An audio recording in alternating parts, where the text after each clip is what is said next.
오늘 말씀 함께 나누도록 하겠습니다. 여호수아 6장 17절부터 27절까지 말씀입니다. 여호수아 6장 17절부터 27절까지 말씀 우리 함께 읽겠습니다. 시작. 이 성과 그 가운데 있는 모든 것은 여호와께 온전히 바치되 기생 라합과 그 집에 동거하는 자는 모두 살려주라. 이는 우리가 보낸 사자들을 그가 숨겨 주었음이니라. 너희는 온전히 바치고 그 바친 것 중에서 어떤 것이든지 취하여 너희가 이스라엘 진영으로 바치는 것이 되게 하여 고통을 당하게 되지 아니하도록 오직 너희는 그 바친 물건에 손대지 말라. 은금과 동철 기구들은 다 여호와께 구별될 것이니 그것을 여호와의 곳간에 드릴지니라 하니라. 이에 백성은 외치고 제사장들은 나팔을 불매 백성이 나팔 소리를 들을 때에 크게 소리질러 외치니 성벽이 무너져 내린지라. 백성이 각기 앞으로 나아가 그 성에 들어가서 그 성을 점령하고 그 성 안에 있는 모든 것을 온전히 바치되 남녀노소와 소와 양과 나귀를 칼날로 멸하니라. 여호수아가 그 땅을 정탐한 두 사람에게 이르되 그 기생의 집에 들어가서 너희가 그 여인에게 맹세한 대로 그와 그에게 속한 모든 것을 이끌어내라 하매 정탐한 젊은이들이 들어가서 라합과 그의 부모와 그의 형제와 그에게 속한 모든 것을 이끌어내고 또 그의 친족도 다 이끌어내어 그들을 이스라엘의 진영 밖에 두고 무리가 그 성과 그 가운데 있는 모든 것을 불로 사르고 은금과 동철 기구는 여호와의 집 곳간에 두었더라. 여호수아가 기생 라합과 그의 아버지의 가족과 그에게 속한 모든 것을 살렸으므로 그가 오늘까지 이스라엘 중에 거주하였으니 이는 여호수아가 여리고를 정탐하려고 보낸 사자들을 숨겼음이었더라. 여호수아가 그때에 맹세하게 하여 이르되 누구든지 일어나서 이 여리고성을 건축하는 자는 여호와 앞에서 저주를 받을 것이라. 그 기초를 쌓을 때에 그의 맏아들을 잃을 것이요 그 문을 세울 때에 그의 막내 아들을 잃으리라 하였더니 여호와께서 여호수아와 함께 하시니 여호수아의 소문이 그 온 땅에 퍼지니라. 아멘. 오늘은 그 바친 물건에 손대지 말라 하는 제목으로 말씀을 나누도록 하겠습니다.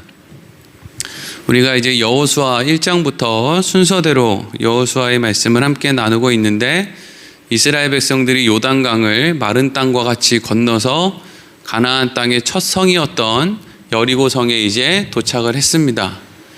여리고성을 하나님께서 너희들의 손에 붙였다라고 하는 말씀과 함께 여호수아는 하루에 한 바퀴씩 6일 동안을 돌고 그리고 마지막 7일째 되는 날은 여리고성을 7바퀴 도는 그러한 일을 하게 되죠. 이거 우리가 너무나 잘 알고 있는 것이죠. 그렇죠? 아마 신앙생활 조금만 해보신 분들이면 그래도 여리고성 하면 하루에 한 바퀴씩 6일 동안 돌고 그리고 7째 날에는 7바퀴를 돌고 그리고 나서 소리를 와 지르니까 결국에는 성이 무너졌다. 그래서 우리도 뭔가 이제 목표를 잡고 열심히 뭔가를 하기 위해서 이렇게 그 과정에 최선을 다하면 하나님께서 정한 때가 되면 와 소리와 함께 뭔가 목표가 무너지게 해주실 것이다 라고 하는 전형적인 교회의 잘못된 생각 이런 생각들이 전형적으로 교회 안에 잘못된 생각의 전형입니다. 하나님께서 여리고성을 왜 무너지게 하셨느냐? 많은 사람들이 여리고성이 왜 무너졌을까? 여리고성을 6일 동안 한 바퀴씩 돌고 7일째 됐을 때 7바퀴 돌았으니까 여리고성이 무너졌어. 이렇게 이제 생각을 많이 해요. 그럼 우리가 완전히 바꿔서 이렇게 생각을 해보자고요. 그러면 여리고성을 이스라엘 백성들이 돌으라고 했는데 안 돌았단 말이에요. 하루에 한 바퀴씩 돌으라고 했는데 나 다리 아파 안 돌아. 그리고 7일째 됐을 때 한 바퀴도 못 돌겠는데 7바퀴를 어떻게 돌아? 나 7바퀴 안 돌래. 그래서 이스라엘 백성들이 여리고성을 한 바퀴도 안 돌았단 말이에요. 그러면 여리고성이 무너졌을까요? 안 무너졌을까요? 무너졌단 말이죠. 이게 중요하단 말이에요. 이게 우리가 뭔가를 하면 그 행동이 근거가 돼서 하나님의 역사가 일어난다고 생각을 해요. 천만의 말씀이에요. 여호수아 6장 2절 말씀 우리가 함께 보겠습니다. 읽겠습니다. 시작. 여호와께서 여호수아에게 이르시되 보라 내가 여리고와 그 왕과 그 용사들을 내 손에 넘겨 주었으니 아멘. 여리고성 도르라고 하는 말 하기 전에 아예 그냥 모든 것이 시작되는 그 시점에 하나님이 여호수아에게 지금 뭐라고 얘기했어요? 이미 내가 너한테 여리고와 그 왕과 용사들을 내 손에 넘겨주었다 이래요. 여기서 넘겨주었단 말은 이제 걔네들은 네가 바람만 불어도 다 죽는다. 니네는 여리고 성한테 지는 불가능한 일은 너희들에게 일어나지 않는다. 이런 얘기예요.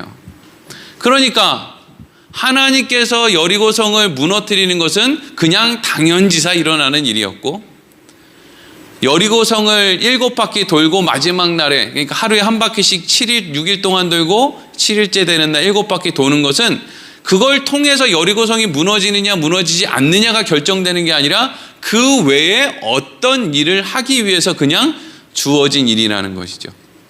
그러니까 이제 이걸 이제 연결해서 이렇게 생각해 보자고요. 어떤 사람이 서울대학교에 들어가고 싶어서 서울대학교를 매일 하루에 한 바퀴씩 돌고 7일째 됐을 때는 서울대 학교를 7바퀴를 돌았다는 거예요. 사실 그 너무 넓어서 걸어서 그 7바퀴 못 돌 것 같은데 하여튼 그렇게 돌았다고 한번 생각을 해보세요. 그러면 그 사람은 이 말씀을 그렇게 연결을 하는 거예요. 그렇죠? 근데 여리고성은 그 바퀴를 돌았다고 해서 정복된 게 아니잖아요. 그러니까 바른 말씀을 가지고 있는 사람은 서울대를 돌면 안 되는 거죠. 애초에 하나님이 주시기로 하셨으면 서울대를 안 돌아도 서울대 합격할 것이고 하나님이 안 주시면 암만 돌아도 못 받는다. 이렇게 연결을 해야지. 마치 여리고성은 하나님이 허락하지 않았는데 이스라엘 백성들이 거길 돌았기 때문에 정복한 것처럼 이런 식으로 생각하는 것이 기독교 안에 너무 많단 말이에요. 이스라엘 백성들이 결국에는 여리고성을 무너뜨려요. 이스라엘 백성들은 그 여리고성이 무너뜨리는 그것을 바라보고 있다가 가서 정복을 한 거고 하나님이 이미 여리고성을 이스라엘 백성들에게 주신 거라는 것이죠. 그러면 하나님께서는 왜 여리고성을 무너지게 하셨을까? 이거하고 왜 하나님께서는 여리고성을 무너지게 하는 방법으로 이렇게 6일 동안 하루에 한 바퀴씩 돌고 마지막 날에는 7바퀴 도는 방법을 사용하도록 하셨을까? 이거를 이제 알아야 되는 거예요. 여러분 성경에 등장하는 모든 메시지들, 모든 사건들은 이게 늘 핵심이에요. 무슨 일이든지 여리고성이 무너지든 뭐 땅이 갈라지든 무슨 만나와 메추라기가 떨어지든 이게 누가 무슨 일을 했기 때문에 그런 일이 일어나는 게 아니라 하나님이 그렇게 하시기로 하셨기 때문에 그런 일이 일어난 거예요. 그리고 나서 우리는 왜 하나님은 그런 일이 일어나게 하셨을까? 요거를 살펴봐야지. 이거를 오해하면 이런 일을 했기 때문에 하나님이 이렇게 반응하시는구나 라는 식으로 가면 우상숭배라고요. 그게 하나님을 다루려고 하는 그런 신앙이 된다니까요. 하나님께서 여리고성을 무너뜨리신 이유는 그 성의 죄악이 가득했기 때문이에요. 이스라엘 백성들에게 그 성을 주기 위함도 아니었고 이스라엘 백성들이 그 성을 돌았기 때문도 아니었고 이미 여리고성에 이스라엘 백성들이 도착하기 전부터 하나님은 여리고성 안에 있는 그 죄악을 늘 바라보고 계셨고 그래서 하나님이 볼 때에는 이 여리고성이 오늘 무너지나 100년 있다 무너지나 1000년 있다 무너지나 아무런 소망이 없는 성인 거예요. 이 성은. 그래서 망한 거예요. 그러면 왜 여리고성은 망한 건 그래 그들의 죄 때문에 망했단 말이죠. 그러면 왜 이스라엘 백성들은 그 성을 하루에 한 바퀴씩 6일 동안 돌고 마지막은 7바퀴를 돌았느냐? 이 성을 돈 것은요. 누구에게 핵심이 있느냐 하면 지난 시간에도 말씀드렸다시피 돈 이스라엘 백성들에게 초점이 있는 게 아니라 심판이 임박한 여리고성 사람들에게 초점이 있다 그랬죠. 여러분, 우리나라 사람들, 이 대한민국 사람들은 참 이 희한한 게 뭐냐면은요, 자기가 유대인인 줄 알아요. 대한민국의 기독교인들은 너무 이상한 게 자기들이 유대인인 줄 안다니까요. 그래서 이렇게 구약 성경에 여리고성을 막 뺑글뺑글 돈 이야기를 하면 내가 이스라엘 백성 쪽에 더 가깝다고 생각해요. 우리는 이스라엘 백성 쪽에 가까울까요? 여리고성 사람한테 가까울까요? 여리고성 사람한테 가깝거든요. 항상 우리는 이방인 중심으로, 죄악 가운데 있는 사람 중심으로 우리를 두고 생각해야 되는데, 이상하게 우리는 늘 그냥 교회만 다니면 일주일 동안 뭘 어떻게 살다 왔는지 모르겠는데 하여튼 교회만 들어오고 신앙생활만 시작하면 이상하게 나는 예수님의 친구, 막 예수님의 제자, 사도 바울과 어깨를 나란히 하는 그 정도 되는 사람처럼 성경을 본단 말이에요. 그러니까 자꾸 여리고성을 이제 이스라엘 백성들이 돌았다 그러면 내가 도는 사람의 자리에 있는 줄 알고 자꾸 거기다 초점을 맞추는 거예요. 그래서 어디를 내가 돌면 뭘 무너뜨릴 수 있을까? 자꾸 그 생각을 하는데, 여러분, 우리는요, 여리고성 안에 있는 사람에게 더 가까운 사람들이에요. 우리 이방인이에요. 이방인. 얼마 전까지 삼신할매가 애들 데려다 준다고 믿었던 사람들이고 정한수 떠놓고 빌었던 사람들이 우리예요. 지금도 그런 사람들이 어마어마하게 많고요. 우리가 예수 믿은 지 100년밖에 더 됐습니까? 근데 우리가 꼭 유대인인 줄 알고 있어요. 뭐 유대인이라고 해봐야 별반 소용도 없지만. 그럼 여리고성 안에 있는 사람들에게 있어서 이스라엘 백성들이 여리고성을 하루에 한 바퀴씩 6일 동안 돌고 마지막 7일째는 7바퀴 돌았다는 게 무슨 의미인가? 어떻게 돌았다 그랬죠? 그들이 침묵하며 돌았다 그랬죠. 그래서 지난 시간에 침묵하면서 이스라엘 백성들이 여리고성을 도는 동안에 무슨 일이 일어났다 그랬어요? 하나님이 세미한 음성으로 구원받을 사람들을 불러냈다 그랬죠. 여러분, 우리가 이 세상에 사는 사람들이 아무도 전도를 안 한다고 한번 생각을 해보세요. 그러면 하나님이, 예를 들어서 우리 규혁이를 하나님이 천국으로 이제 데리고 가려고 마음을 먹었는데, 이 세상에 있는 사람들이 아무도 규혁이한테 전도를 한 사람이 없었단 말이에요. 그러면 규혁이는 결국에 천국에 갈까요? 지옥에 갈까요? 천국에 가겠죠? 왜요? 하나님이 그렇게 하기로 작정하셨으니까요. 아니, 하나님이 얼마나 힘이 없으면 우리가 전도 안 하면은 하나님이 작정한 사람도 천국에 못 보낼 것 같으면 우리가 그 하나님을 왜 믿는 거죠? 하나님은 우리가 그럴 일은 없겠지만 60억 인구가 다 침묵하고 전도를 안 해도 하나님은 하나님이 택한 사람을 하나님의 나라로 인도할 거예요. 그런데 이 60억 인구가 모두 전도를 해도 하나님께서 택하지 않은 사람은 하나님 나라에 가지 못할 거예요. 이걸 하나님의 주권이라고 해요. 우리는 이 하나님의 주권에 대해서 하나님의 주권이 합리하네, 불합리하네 이런 말을 거들 자격이 없어요. 왜냐하면 우리는 잿덩어리들이거든요.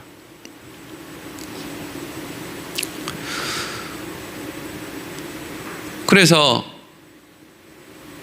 여리고성이 무너질 때 여리고성 주위를 돌았던 이스라엘 백성들, 그 관계랑 이 세상이 망할 때 우리와 같은 그리스도인들의 역할을 연결지어서 생각하면 오늘을 살아가는 그리스도인들의 역할은 뭐냐? 그냥 사는 거예요. 어떻게? 조용히 사는 거죠. 어떤 사람들은 막 열심을 내라, 밖에 나가서 전도를 해라, 그래가지고 막 길에 가는 사람들한테 이것도 나눠주고 찬양도 부르고 이렇게 해서 그 사람들을 교회로 인도해라, 그래서 그 말씀을 듣고 사람들이 변화되게 만들어라, 이렇게 이야기를 하는데, 너무 이상한 현상 가운데 하나는요, 노방전도를 그렇게 열심히 하는데 내 이웃한테는 내 이웃과는 관계가 너무 안 좋은 사람들이 많아요. 대부분 기독교인들은 이상하게 이웃들이랑 관계가 안 좋아요. 하나님이 뭔가 메시지를 주시려고 그러는가. 그리고 점점 시대가 점점 지나갈수록 자녀들한테 복음 전하는 게 어려워요. 자녀들이 부모랑 같이 있는 시간보다 세상에 있는 시간이 더 많아서 그런지 대화할 수 있는 시간도 별로 없고 참 자녀들한테 복음 전하는 게 어려워요. 그러니까 우리가 길에 나가서 노방전도를 한다 안 한다 지금 그게 문제가 아니고요. 우리가 이 땅을 살면서 그리스도인으로서 내게 하나님이 주신 그것을 생각하면서 지금 내 이웃에게, 내 자녀들에게, 나에게 복음이 무엇인지 묻는 사람에게, 너 교회 왜 다니냐라고 묻는 사람들에게, 그 사람들에게 바른 말만 전해줄 수 있어도 사실은 아마 하나님이 작정한 사람들은 다 구원받을 수 있을 거예요.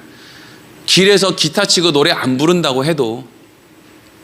오늘 이제 저녁 먹는데 그 어디에 어떤 도시에 있는 군부대에서 이제 뭐 부여에 여기 어디서 훈련을 이렇게 이제 하는데, 이제 오늘 교회에 있는 어떤 무슨 뭐 교육관이나 이런 데서 하룻밤 좀 우리 소대원들이 좀 자고 가도 되냐고 이렇게 전화가 왔어요. 근데 요즘에 하도 코로나 때문에 어렵고 그래서 코로나 핑계 대면서 어렵습니다 이렇게 이제 얘기를 했거든요. 제가 옛날 같았으면은요, 코로나가 아니라 코로나 할아버지라고 해도 교회 어딘가에서 뭐 한 여기 3명 여기 4명 여기 3명 이런 식으로 떨어뜨려서라도 교회에서 자고 가라고 했을 거예요. 왜? 교회 사랑 없다는 말 듣기 싫어서요. 근데 요즘에는요, 저 교회 사랑 없다는 말 잘 들어요. 없으니까. 교회 사랑 없는데 있는 척 하는 게 너무 힘들었어요, 그동안. 근데 사실 교회에 사랑 없어요. 있는 척 하는 거지. 교회에 사랑이 있는 거 아니잖아요. 예수님이 우리에게 사랑을 주시는 것이, 우리 안에 무슨 사랑이 있습니까? 실력도 없는데. 부모가 자식도 요즘 사랑하기 어려운 시대고 자식이 부모도 사랑하기 어려운 시대 아닙니까? 하나님이 하나님의 작정, 하나님이 원하시는 때에 하나님께서 천국으로 인도하실 백성들을 반드시 인도하실 것이다 라고 하는 그 생각 안에서 우리는 우리에게 주어진 삶을 그냥 묵묵히 살아내면 되는 거예요. 위선을 행할 필요도 없고 자랑할 필요도 없고 큰 소리 낼 필요도 없어요. 그냥 그렇게 살아내는 거예요. 살아내는 게 겁이 나서 큰 소리 치는 것보다 훨씬 더 어려워요.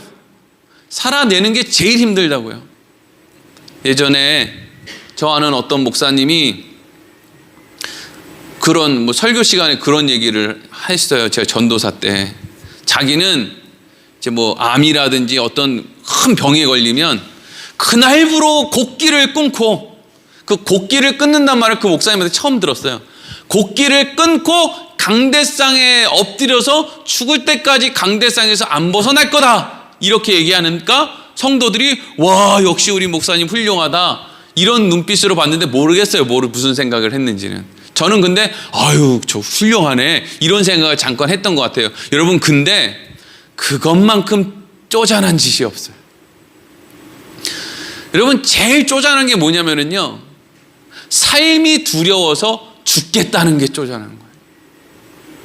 아플 거 뻔하거든요. 병이 걸리면 아플 게 뻔해요. 그러니까 아픈 삶의 시간을 다 포기하고 난 그냥 죽어버리는 길을 택하겠다 이거죠. 이게 여러분 용기가 아니에요. 이게 비겁한 거예요.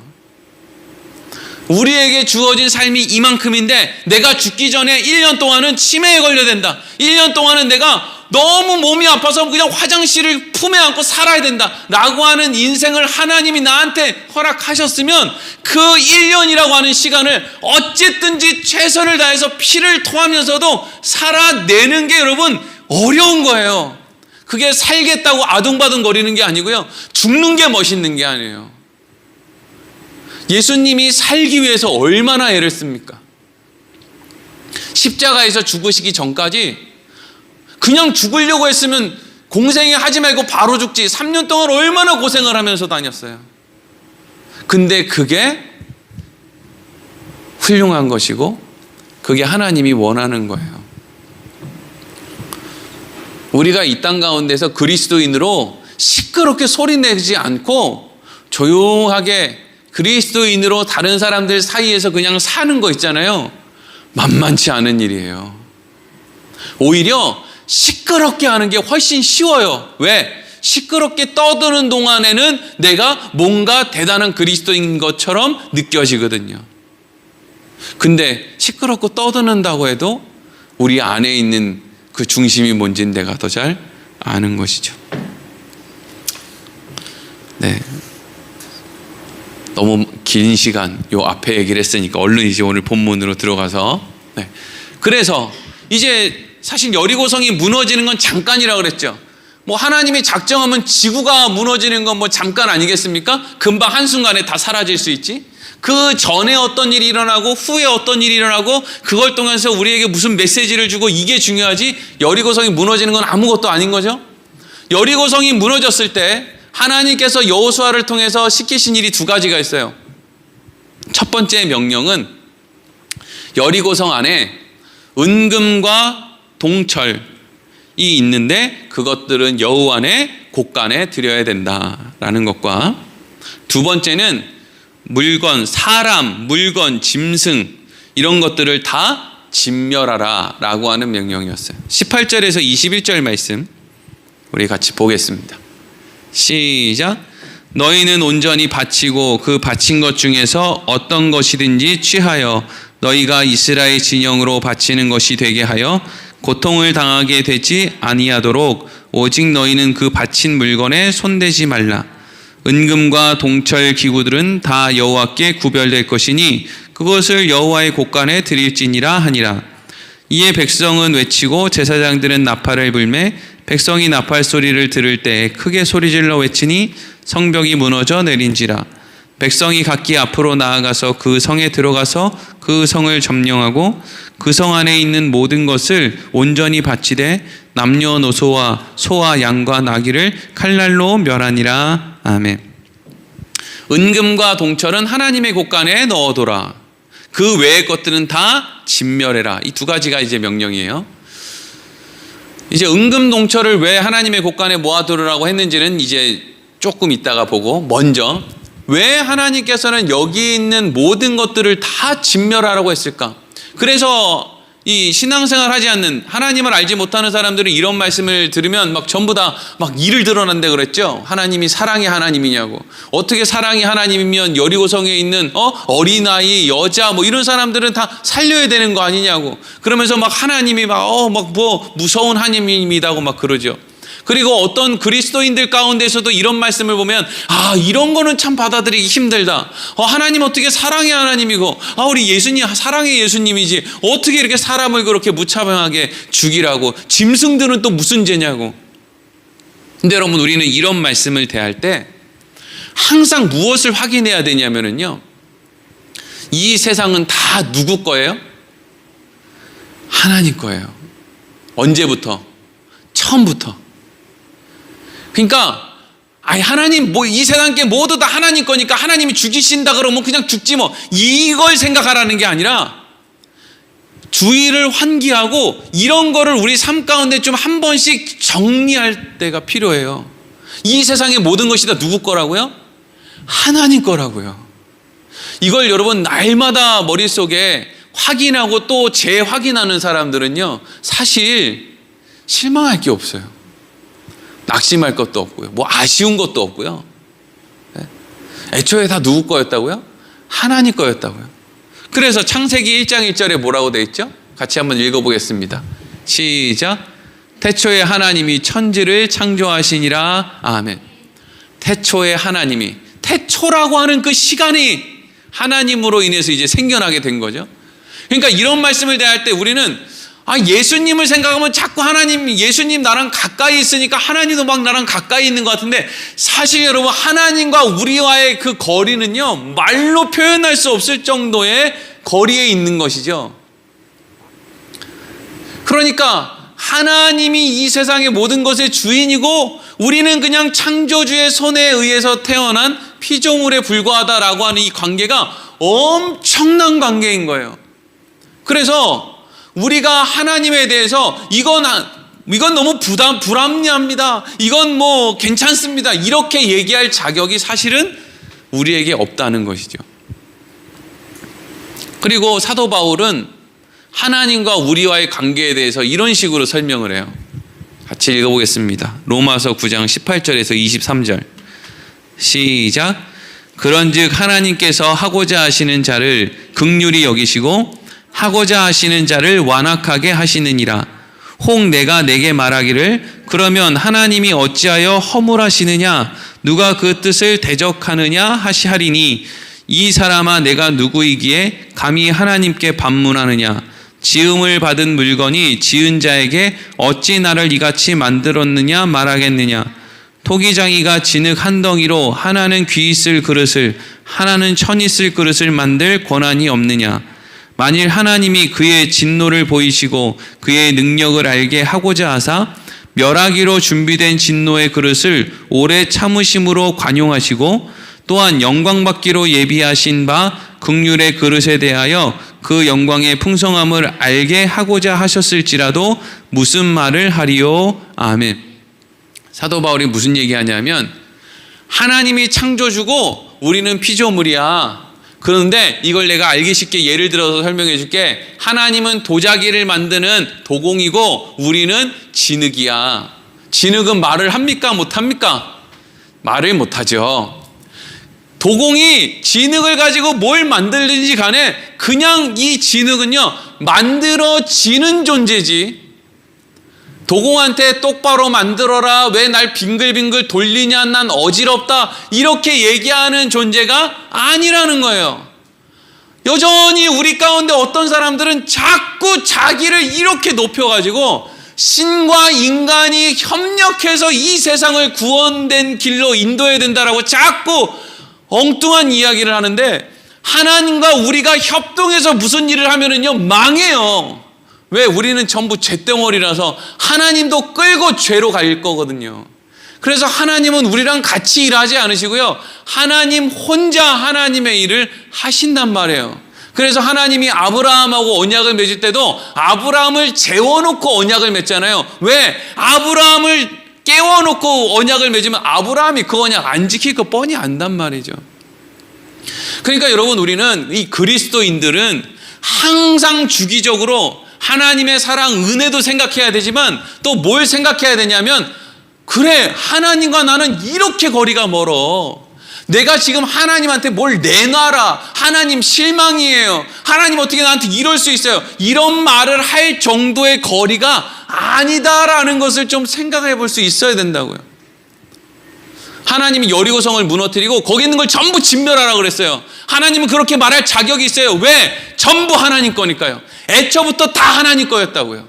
그들의 생명도 하나님 거였고요, 그 성을 쌓는 돌도 하나님 거였고, 그들의 인생의 시간도 전부 하나님 거였단 말이죠. 우리가 마치 내 것처럼 생각하는 모든 것이 다 하나님 거라고요.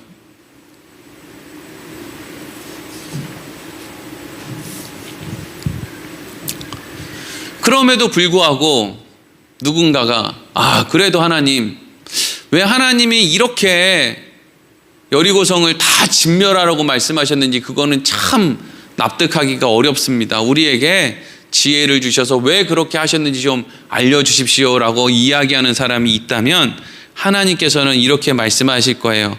창세기 6장 5절의 말씀입니다. 읽겠습니다. 시작. 여호와께서 사람의 죄악이 세상에 가득함과 그의 마음으로 생각하는 모든 계획이 항상 악할 뿐임을 보시고. 아멘. 하나님은 언제 심판을 하시느냐면요, 이 세상에 소망이 없다라고 할 때 심판을 하세요. 노아 때에 노아에게 방주를 만들라고 시켰을 때, 방주를 만들라고 시키기 전에 이미 하나님께서 뭐라고 말씀하셨느냐? 이 세상에 사는 사람들의 모든 생각과 계획이 다 악하구나 라는 결론을 하나님이 먼저 내리신 다음에 노아에게 방주를 지으라고 시켰다고요. 그러니까 모든 사람들의 계획이, 생각이 다 악하기 때문에 노아가 방주를 짓는 걸 늘 보고 있음에도 노아를 비난하고 놀리고 막 원망하고 막 이런 것 외에는 이 사람들이 생각할 수 있는 기능이 머릿속에 아예 없는 거예요. 그리고 신약으로 넘어오면 로마서 3장 10절에서 18절에 인간의 모습이 어떤가 읽겠습니다. 시작. 기록된 바 의인은 없나니 하나도 없으며 깨닫는 자도 없고 하나님을 찾는 자도 없고 다 치우쳐 함께 무익하게 되고 선을 행하는 자는 없나니 하나도 없도다. 그들의 목구멍은 열린 무덤이요 그 혀로는 속임을 일삼으며 그 입술에는 독사의 독이 있고 그 입에는 저주와 악독이 가득하고 그 발은 피 흘리는 데 빠른지라. 파멸과 고생이 그 길에 있어 평강의 길을 알지 못하였고 그들의 눈앞에 하나님을 두려워함이 없느니라 함과 같으니라. 아멘. 이게 인간의 모습이래요. 예수님이 이 땅에 오셔서 십자가에서 죽으셨어요. 예수님이 이 땅에 오셔서 십자가에서 죽으셨다라고 하는 것의 의미는요, 더 이상 인간에게는 소망이 없다라는 것을 의미하는 거예요. 아마 인간에게 소망이 있었으면 하나님이 그 소망을 더 기다렸을 거예요. 근데 모든 인간에게는 소망이 없기 때문에 이 땅에 하나님의 아들을 굳이 보내서 그때 십자가라고 하는 가장 끔찍한 형벌을 통해서 예수님을 죽이신 것으로 이제 이 세상은 마침표가 찍힌 거예요. 무슨 마침표가 찍혔느냐? 이 세상은 당장 오늘 망해도 하나님 앞에 하나님 왜 그렇게 일을 하십니까? 불의합니다 라고 말할 자격이 없다. 이게 예수님의 십자가에서 죽은 그때로 모든 것이 그렇게 결론이 났어요. 설교를 희한하게 하고 교인들한테 이상한 정보를 주는 그런 설교자들은요, 자꾸 무슨 이야기를 하냐면 말세 지말로 갈수록 세상이 악해지고 정치하는 사람들이 악해지고 경제가 악해지고 동성연애가 판을 치고 막 이런 얘기들을 주저리 하거든요. 근데 2000년 전에도 동성연애 있었고 2000년 전에도 정치하는 사람들은 더러웠고 2000년 전에도 경제인들이 별 볼 일 없었어요. 공산주의자들은 공산주의자들대로 개판으로 살고 자본주의는 자본주의자들대로 개판으로 살아요. 예수님 십자가에 죽은 그날 이후로 하나님이 오늘이 끝이다 라고 얘기했을 때 왜 하나님 오늘이 끝입니까? 라고 이야기할 수 있는 인간은 이제 하나도 없게 됐다는 거예요. 그러니까 누가 여러분들에게 말세의 지말이기 때문에 지금은 이런 거 해야 된다 그러면 조용히 해라. 성경도 모르는 게 조용히 해라 인마 이렇게 얘기를 해야지. 그래 말세의 지말로 갈수록 믿는 사람들이 더 이렇게 해야지.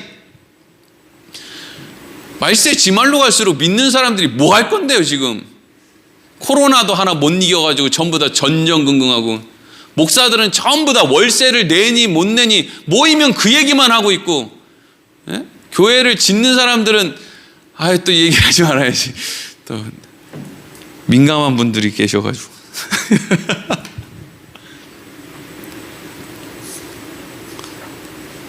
여러분, 여리고성에 사는 사람들 잠깐 생각해 볼까요? 여리고성에 지금 살고 있는 사람들, 그래서 지금 심판을 맞닥뜨린 그 사람들 말이에요. 여리고성 사람들은 이 사람들이 어디에서부터 왔을까요? 노아의 후손들로부터 왔겠죠.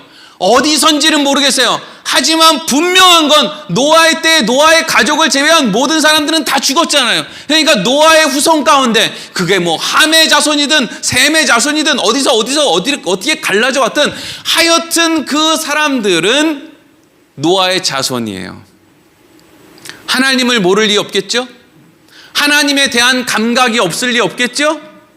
근데 그 사람들은 하나님에 대한 감각을 가지고 하나님을 믿는데 마음을 두는 게 아니라 어떻게 하면 하나님을 이용할까의 마음을 두다가 결국에는 거기에 있는 사람 수만큼의 우상을 만들어냈단 말이죠. 사람이 우상을 만든다는 것은 사람의 손으로 만든 그 형상이 신이 된다는 걸 의미하는 게 아니에요. 사람이 만들어낸 우상은 전부 자기 자신의 종노릇을 할 신, 바꿔 얘기하면 자기 자신을 만드는 것뿐이에요. 그게 우상이라고요. 모든 사람들은요, 우상을 섬기지 않아요. 우상 비율을 맞춰주고 오히려 우상이 나를 섬기길 원하죠. 그럴듯하게 말하는 것뿐이에요. 천지신명님 비나이다 이러면서 뭘 빌어요? 우리 애가 이번에 어쩌고 저쩌고 하는데 이것 좀 하게 해달라고 말이죠. 그게 전부 누구를 위한 거예요? 나를 위한 거죠.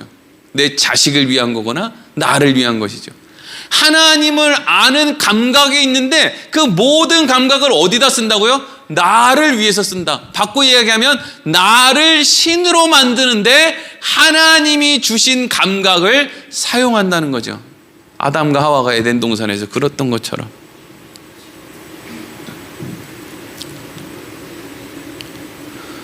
여리고성에 사는 사람들은 신의 존재를 모르지 않았어요. 구약 성경에 나오는 모든 이방 민족들 신의 존재를 모르는 족속이 없어요. 전부 신을 섬겨요. 온갖 신을 섬긴다고요. 그런데 그런 감각이 있음에도 불구하고 그들은 그것을 가지고 하나님께로 나아가지를 않아요. 전부 자기 자신만 섬길 뿐이죠. 영생은, 소망은 오직 영원히 계신 하나님과 연결될 때 비로소 주어지는 게 영생이에요. 아무리 그런 감각이 있어도 하나님과 연결되지 못하면 그 사람은 영원한 생명을 얻지 못해요. 그렇기 때문에 이 사람들은 지금 당장, 여리고성 사람들은 지금 당장 망한다고 해도 내가 지금 망하나 10년 뒤에 망하나 100년 뒤에 망하나 그냥 그게 똑같을 뿐이에요. 더 오래 있다가 망하느냐 지금 당장 망하느냐의 차이가 없다고요. 그런데 요한복음 15장 1절 2절을 보면 이런 말씀이 있어요. 거기 제가 안 써놨나요? 요한복음 15장 1절 2절 한번 찾아주세요.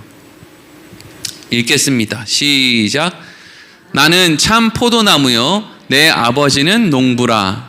물은 내게 붙어 있어 열매를 맺지 아니하는 가지는 아버지께서 그것을 제거해 버리시고 물은 열매를 맺는 가지는 더 열매를 맺게 하려 하여 그것을 깨끗하게 하시느니라. 아멘. 자, 1절 잠깐 띄워주세요. 나는 참 포도나무요. 여기서 나는 누구예요? 예수님이죠. 뿌리와 몸통은 예수님이에요. 양분도 또 양분을 전해주는 것도 전부 예수님이 하는 거예요. 그리고 내 아버지 하나님은 뭐래요? 농부예요. 농부. 그러니까 사실 열매를 맺는 데 있어서 모든 중요한 일들은 다 누가 하는 거예요?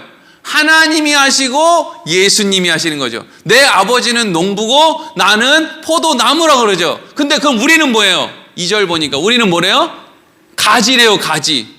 우리가 가지인데 가지는 하는 일이 없어요. 그냥 붙어 있는 거예요. 어디에? 몸통에. 예수님에게 붙어 있는 거죠.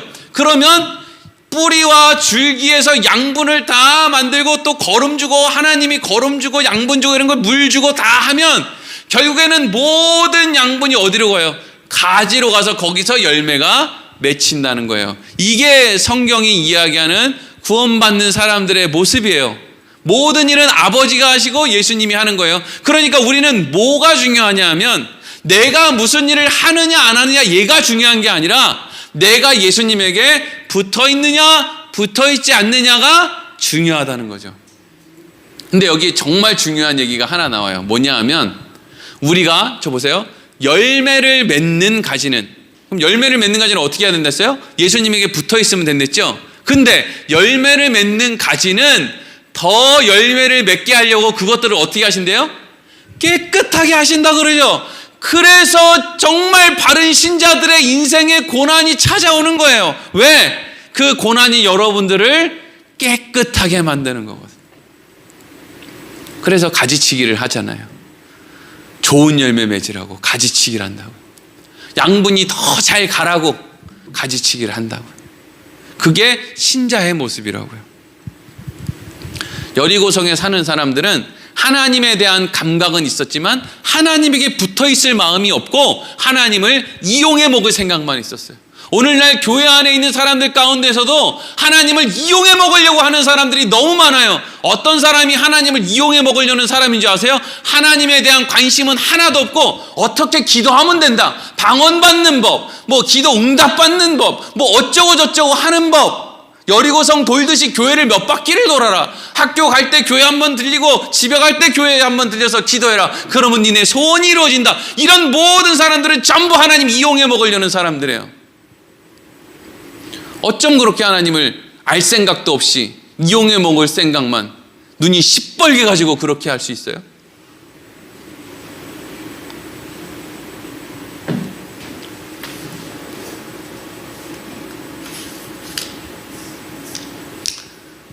시간 관계상 마지막으로 넘어가야 되겠네요.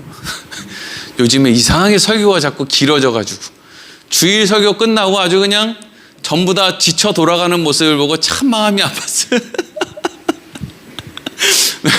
네. 그래도 그러니까 여러분 하여튼 생각을 주일 설교가 길어진 이유는 오후 예배를 드리지 않기 때문이야. 그래서 그래도 두 탕 뛰는 것보다 한 번을 살짝 길게 하는 게 낫지. 수요 예배를 조금 길고 지루하게 하는 이유는 금요 기도회를 요즘 안 하기 때문이야. 그러니까 두 탕 뛰는 것보다 한 목에 찐하게 하는 게 낫지. 예, 그죠? 그렇게 이제 생각을 하시면 돼요.